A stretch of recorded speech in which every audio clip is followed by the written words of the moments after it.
Bismillahirrahmanirrahim. Assalamualaikum. Halo anak-anak, kembali lagi bersama Ibu dalam pembelajaran tematik Bahasa Indonesia. Sekarang kita akan belajar apa ya? Sekarang kita akan belajar cara-cara menulis gagasan pokok dan gagasan pendukung dalam beberapa cara. Disimak ya. Baik, selanjutnya adalah menentukan gagasan pokok dan gagasan pendukung dalam bentuk peta pikiran. Nah, peta pikiran itu apa? Di sini ada ya. Peta pikiran merupakan cara meluangkan informasi yang diperoleh dalam bentuk diagram. Perhatikan baik-baik. Nah, ini adalah diagram ya, kotak ini. Lalu ada tanda panah yang menunjukkan ke gagasan pokok dan juga ke gagasan pendukung. Ya, perhatikan baik-baik. Nah, jadi ini adalah contoh peta pikiran tersebut. Nah, jadi ini adalah kan teksnya, teks tentang Reog Ponorogo.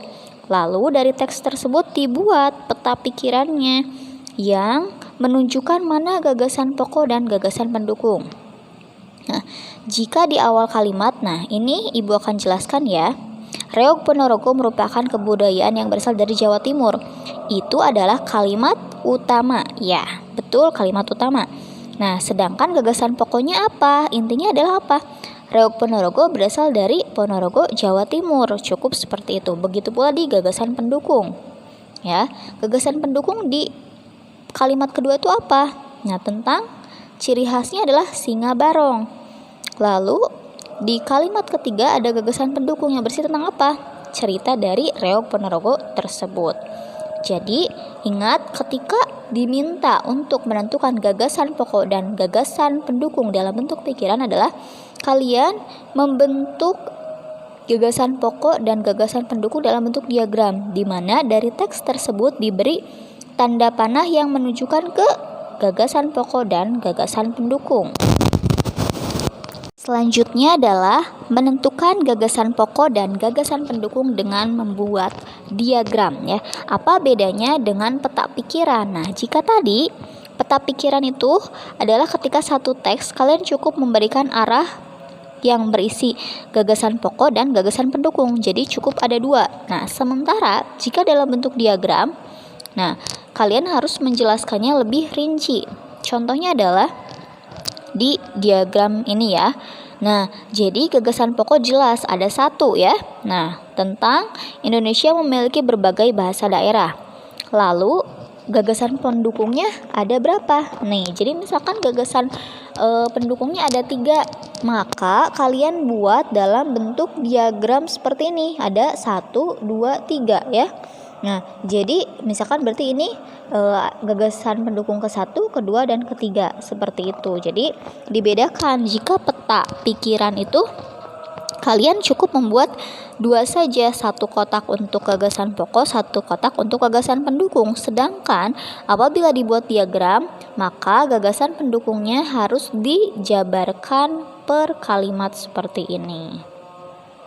Nah, sekarang adalah gagasan pokok dan gagasan pendukung dalam bentuk tabel. Jadi, penulisan gagasan pokok dan gagasan pendukung itu ada berapa jenis?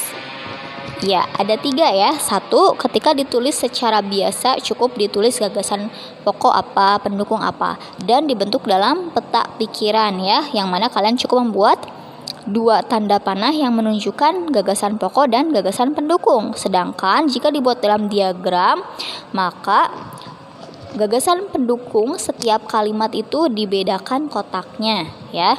Nah, sekarang jika dalam bentuk tabel seperti apa? Nah, contohnya adalah pada teks berikut ya, tentang gelar budaya di sekolah. Nah, di sini coba hitung ada berapa paragraf? 1, 2, ya betul ada 2 paragraf ya. Maka, nah tabelnya seperti ini. Paragraf ke-1 tentang apa nih? Dibaca dulu ya kalimat utamanya. Oh, tentang keragaman ya. Nah, karena di sini yang diminta hanya gagasan pokok, maka kita cukup menulis gagasan pokok pada setiap paragraf. Nah, paragraf 1 tentang apa? Keragaman di lingkungan sekolah. Lalu gagasan pendukungnya apa? Nah, kalian tulis nih gagasan pendukung di paragraf 1 itu ada apa saja. Nah, diberikan poin seperti ini. Berarti ada 3 poin. 1, 2, 3. Lalu di paragraf kedua tentang apa nih? Tentang gelar budaya. Nah, maka kalian tulis gagasan pokok pada paragraf kedua adalah gelar budaya di sekolah Udin. Lalu gagasan pendukungnya apa? Nah, ingat ya, setiap kalimat memiliki gagasan pendukungnya.